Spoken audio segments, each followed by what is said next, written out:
Umat yang terkasih, mari kita bersatu di dalam doa untuk kita bersama-sama menyiapkan diri, merenungkan firman Tuhan. Mari kita berdoa. Kami ingin menjadikan waktu kami saat ini menjadi sebuah momentum yang berharga ketika diri kami mau diubah oleh Tuhan, supaya kami tidak lagi menjadi pribadi yang menyia-nyiakan waktu dan bahkan momentum-momentum hidup kami. Tapi kami melalui firman Tuhan dapat menghargai setiap momentum untuk kami semakin hidup bergantung di dalam Tuhan. Karena itu berfirmanlah ya Tuhan, kami siap untuk mendengar. Di dalam nama Tuhan Yesus kami berdoa. Amin.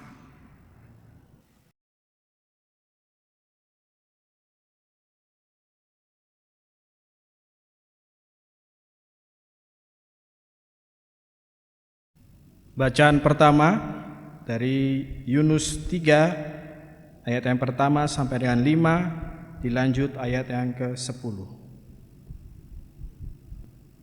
Datanglah firman Tuhan kepada Yunus untuk kedua kalinya. Pergilah segera ke Niniwe, kota yang besar itu, dan serukanlah kepadanya pesan yang kufirmankan kepadamu. Yunus pun segera pergi ke Niniwe sesuai dengan firman Tuhan. Niniwe adalah sebuah kota yang mengagumkan besarnya, 3 hari perjalanan luasnya. Yunus mulai masuk ke dalam kota dan berjalan sepanjang hari. Ia berseru, 40 hari lagi Niniwe akan dijungkir balikan. Lalu orang Niniwe percaya kepada Allah. Mereka mengumumkan puasa dan semuanya, baik orang dewasa maupun anak-anak, mengenakan kain kabung. Ketika Allah melihat apa yang mereka lakukan, bagaimana mereka berbalik dari tingkah lakunya yang jahat, menyesallah Allah atas malapetaka yang akan dibuatnya terhadap mereka seperti yang telah disampaikannya. Ia pun tidak jadi melakukannya. Demikianlah sabda Tuhan. Syukur kepada Allah.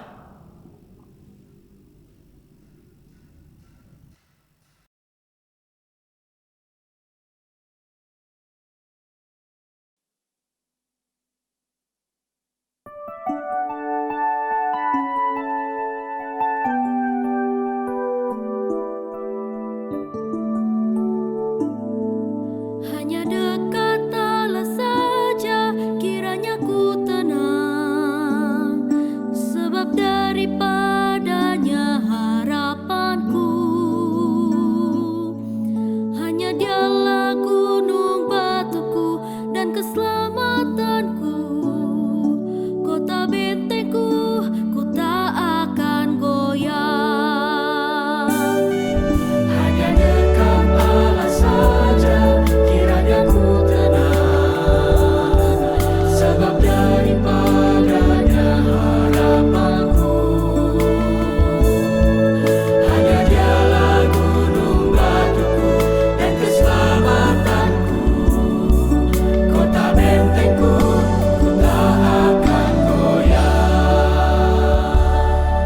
Pada Allah ada keselamatanku dan kemuliaanku, gunung batu kekuatanku, tempat perlindunganku. Percayalah padanya tiap waktu, hai umat, curahkan isi hatimu di depannya. Allah itu tempat perlindungan kita. Hanya dekat Allah saja kiranya ku tenang, sebab daripadanya harapanku. Hanya Dialah gunung batuku dan keselamatanku, kota bentengku, ku tak akan goyah. Hanya angin sajalah orang-orang yang hina, suatu dusta sajalah orang-orang yang mulia.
Bacaan kedua dari surat 1 Korintus pasal 7 ayat 29 sampai dengan 31. Saudara-saudara, inilah yang kumaksudkan, waktunya telah singkat. Karena itu, dalam waktu yang masih tersisa ini, orang-orang yang beristri harus berlaku seolah-olah mereka tidak beristri. Orang-orang yang menangis seolah-olah tidak menangis. Orang-orang yang bergembira seolah-olah tidak bergembira. Orang-orang yang membeli seolah-olah tidak memiliki apa yang mereka beli. Pendeknya, orang-orang yang mempergunakan barang-barang duniawi seolah-olah sama sekali tidak mempergunakannya. Sebab dunia seperti yang kita kenal sekarang akan berlalu. Demikianlah sabda Tuhan. Syukur kepada Allah. Injil Tuhan kita Yesus Kristus menurut Markus pasal yang pertama ayat 14 sampai 20. Markus pasal pertama ayat 14 sampai 20. Sesudah Yohanes ditahan, datanglah Yesus ke Galilea memberitakan Injil Allah. Katanya, saatnya telah genap, kerajaan Allah sudah dekat, bertobatlah dan percayalah kepada Injil. Ketika Yesus menyusuri tepi danau Galilea, ia melihat Simon dan Andreas saudara Simon. Mereka sedang menebarkan jala di danau sebab mereka penjala ikan. Yesus berkata kepada mereka, "Mari ikutlah aku dan kamu akan kujadikan penjala manusia." Lalu mereka segera meninggalkan jala mereka dan mengikuti Dia. Setelah Yesus meneruskan perjalanannya sedikit lagi, ia melihat Yakobus anak Zebedeus dan Yohanes saudaranya sedang membereskan jala di dalam perahu. Yesus segera memanggil mereka dan mereka meninggalkan ayahnya Zebedeus di dalam perahu bersama orang-orang upahannya lalu pergi mengikuti Dia. Demikianlah Injil Yesus Kristus. Berbahagia buat setiap kita yang mendengarkan firman Allah dan yang memeliharanya. Haleluya.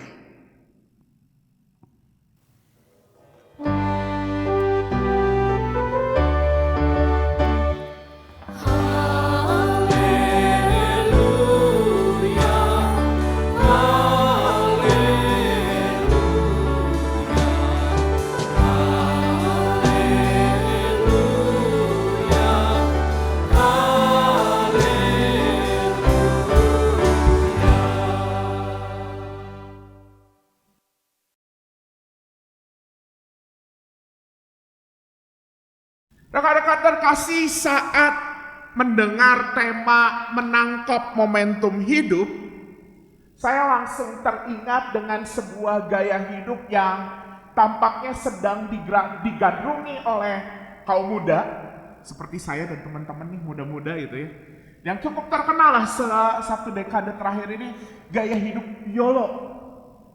Singkatannya apa? You only live once. Kamu hanya hidup sekali. Bahkan ada lagunya, hidup cuma sekali, satu kali. Wah, itu ya.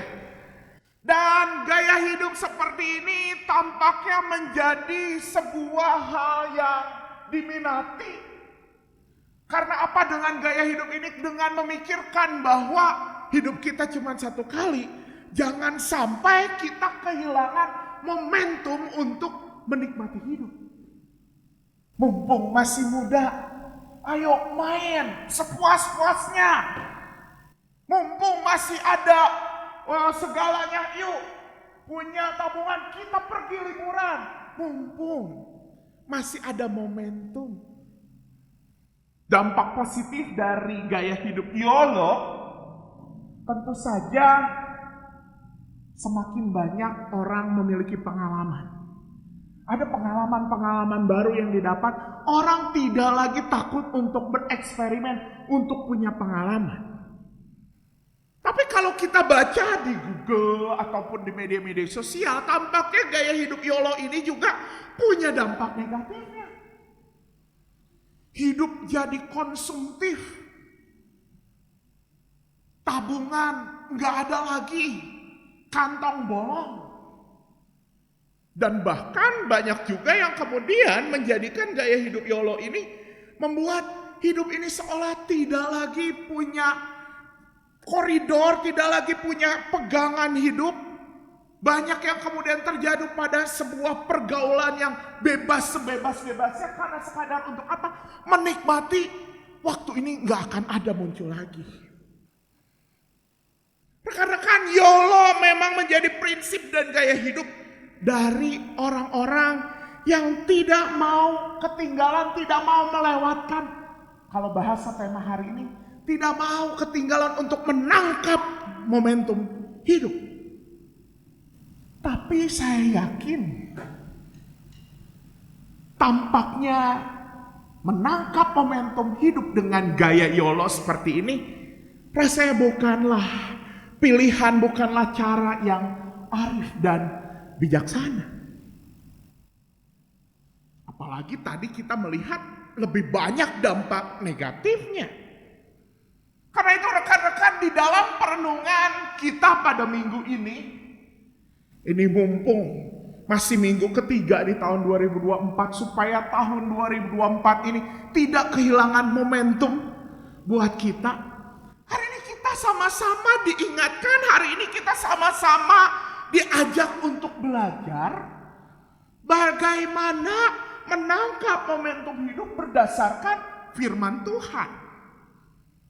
Dan hari ini kita diajak bersama-sama lewat teks leksionari kita untuk melihat berbagai kisah di dalam Alkitab, bagaimana kita bisa menangkap momentum hidup. Dan perikop pertama, perikop Injil kita hari ini justru mengajak kita berbicara soal bagaimana ketika Yesus memanggil para murid untuk pertama kalinya.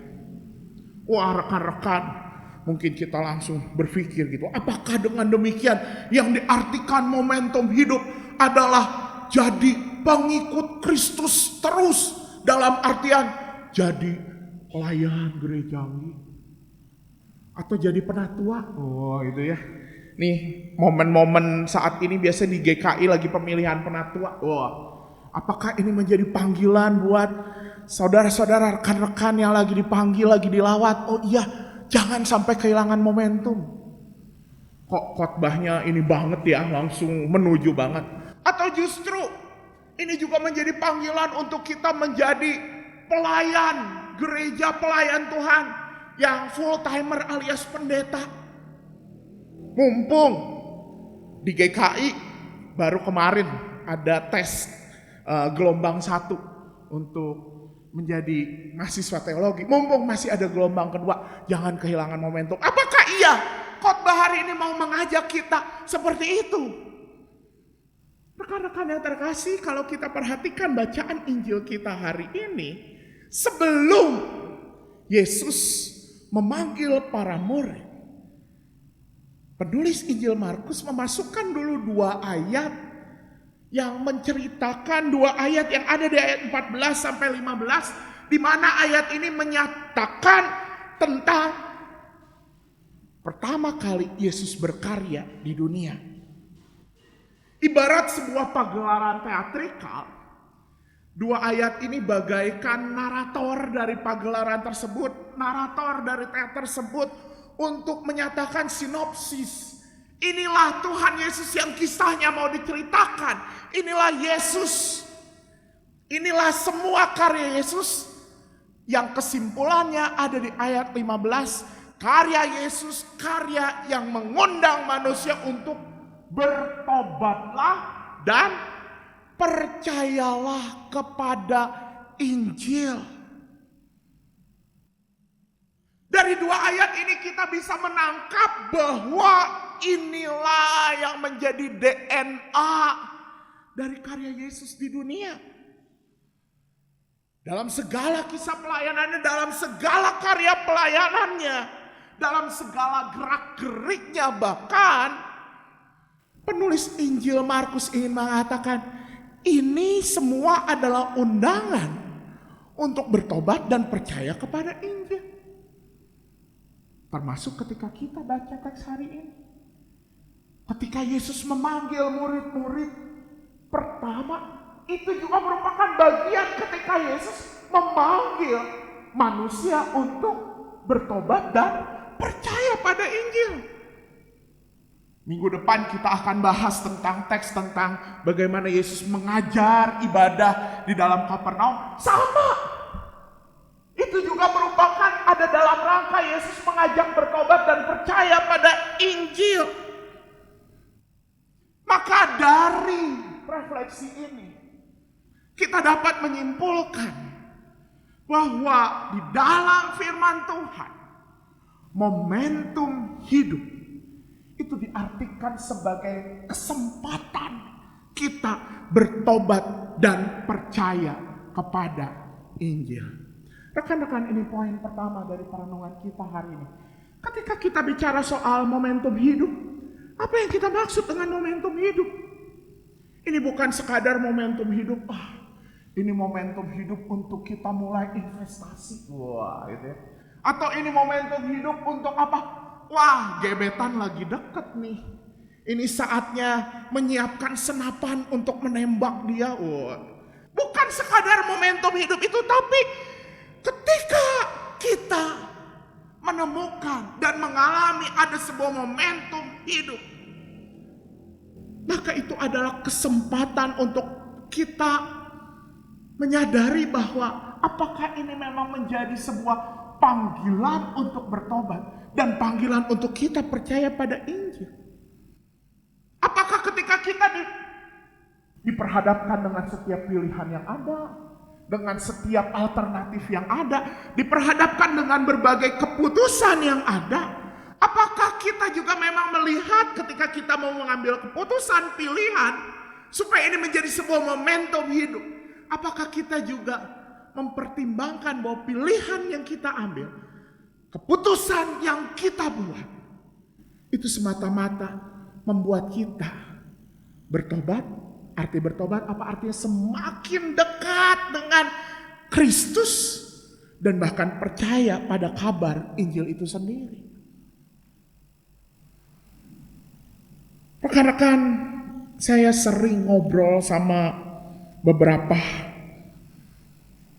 kaum muda, dan biasanya kalau ngobrol lagi ngomongin soal pasangan hidup, dan kemudian ada yang dalam percakapan, ada yang curcol gitu ya.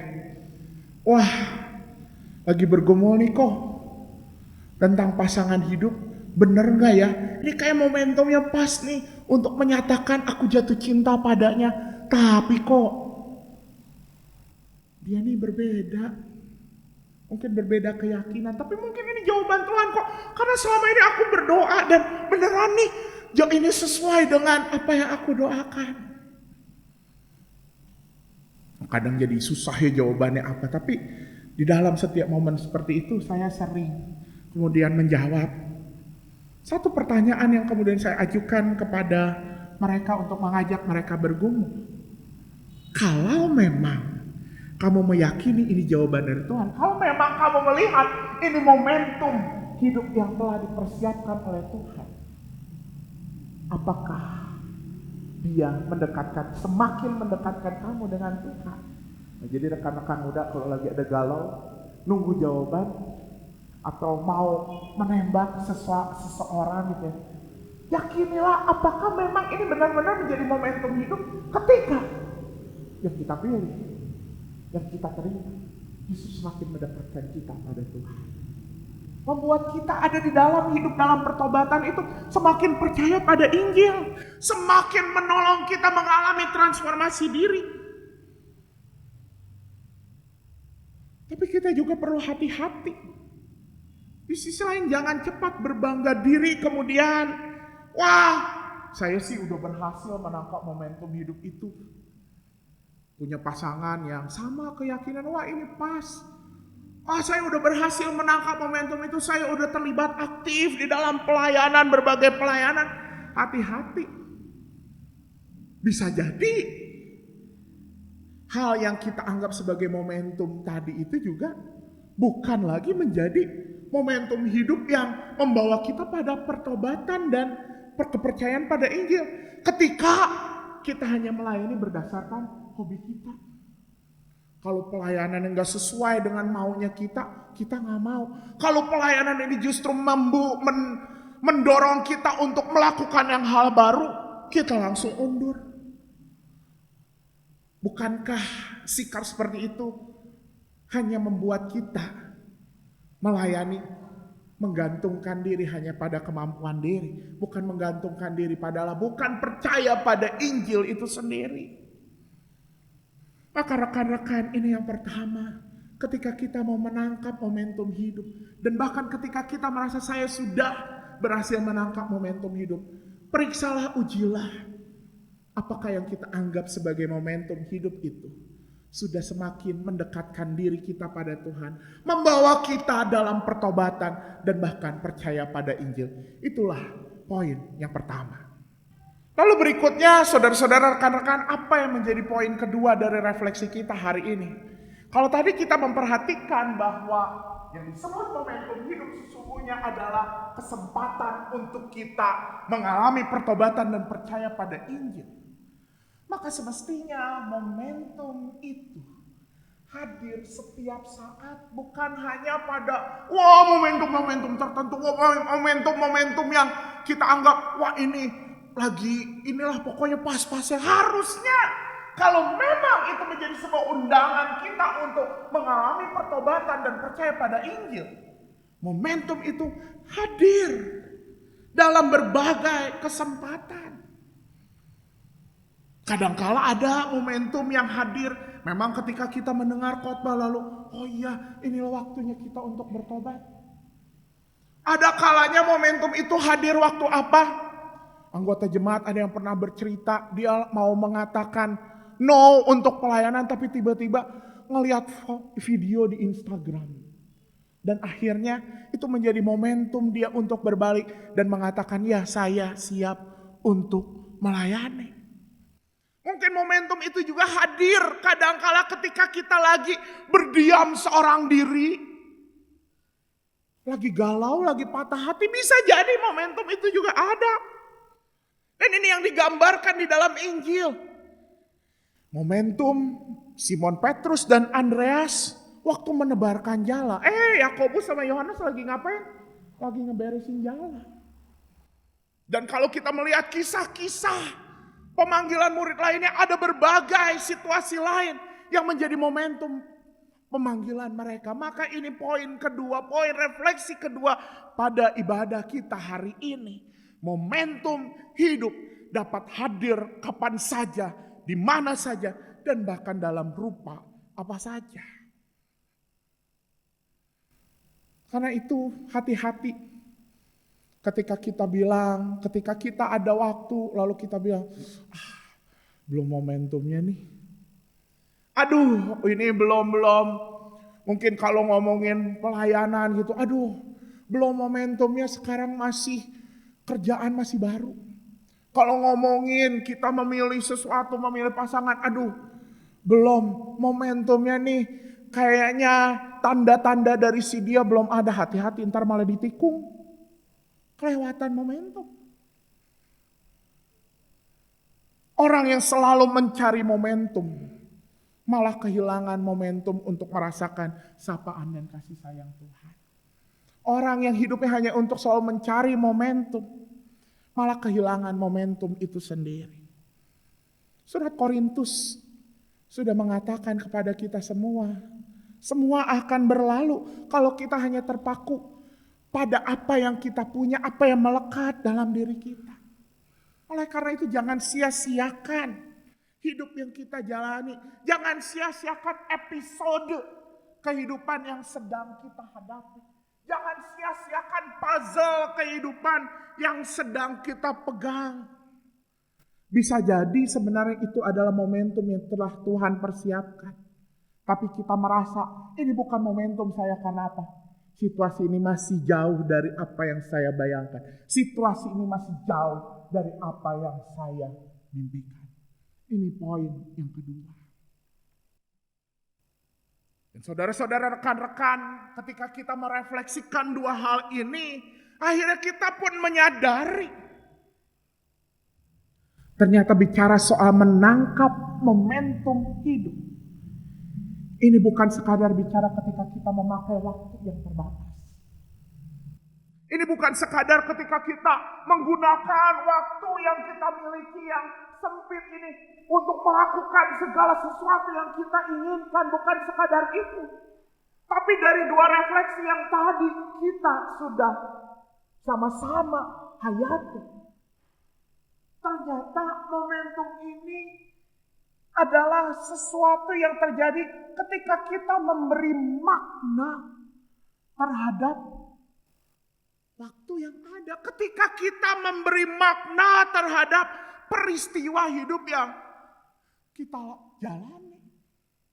Dan ini tampak sekali dalam bacaan pertama kita. Ketika Yunus menyampaikan berita bahwa kota Niniwe akan dijungkir balikan, ditunggang balikan 40 hari lagi. Berita ini berita yang menyeramkan, bukannya? Coba kalau kemudian ada nabi yang berkata ini di Sutopo, kota Tangerang 40 hari lagi akan dihancurkan, apa yang menjadi tanggapan kita? Apa yang mau kita lakukan terhadap kota Tangerang? Ini adalah sesuatu yang menakutkan. Tapi kalau kita baca kemudian di akhir kisah ini, ayat 10.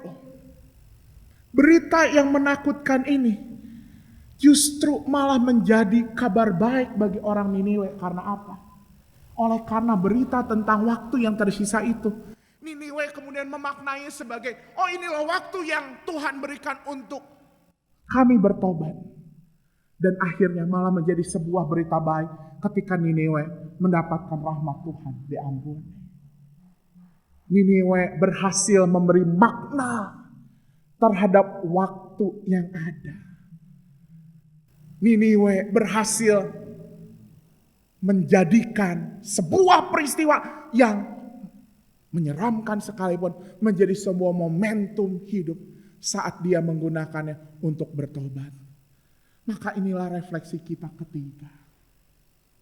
Sejujurnya momentum itu dibuat ketika kita memaknai episode kehidupan kita. Sesungguhnya momentum itu bukan sesuatu yang harus ditunggu dan kita menunggu momentum itu kapan datang. Tapi momentum itu adalah sesuatu yang kita buat. Karena kita berhasil memaknai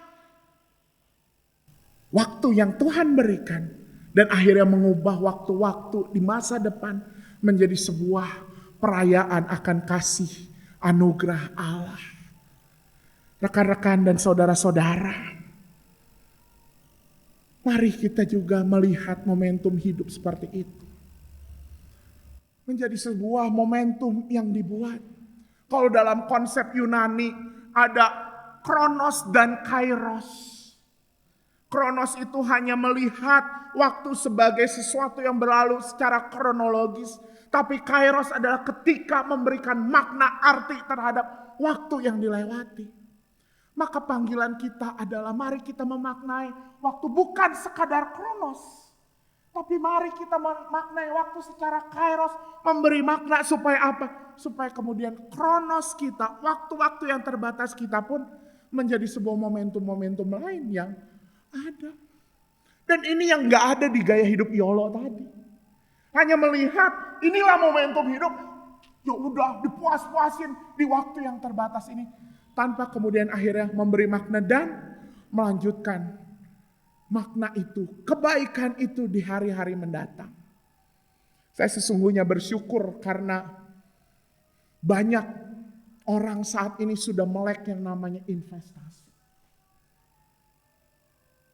Dengan investasi, sekarang dengan bekal yang ada, ini momentum, dapat apa? Dapat gaji perdana, tapi apa kemudian? Oh saya mau investasikan, sebenarnya untuk apa? Untuk menyiapkan kronos yang ada di masa depan. Menyiapkan masa depan yang telah Tuhan persiapkan. Tuhan aja udah persiapin masa depan kita, masa kita gak persiapin masa depan kita? Maka jangan jadikan momentum hidup itu, tapi jangan juga kemudian investasi hanya untuk membuat kita kaya. Tapi maknai itu sebagai cara kita menyiapkan masa depan supaya kita merasakan sukacita yang kekal. Oleh karena itu rekan-rekan dan saudara-saudara, mari kita menangkap momentum hidup dengan arif dan bijaksana. Bukan sekadar dengan YOLO, tapi kita percaya bahwa Tuhan memberikan kita banyak kesempatan untuk menjadikan itu sebagai momentum hidup untuk kita bertobat, percaya pada Injil, dan mendekat padanya. Sehingga kita bisa memiliki hidup yang penuh dengan sukacita yang kekal dan sejati. Tuhan memberkati kita semua. Amin.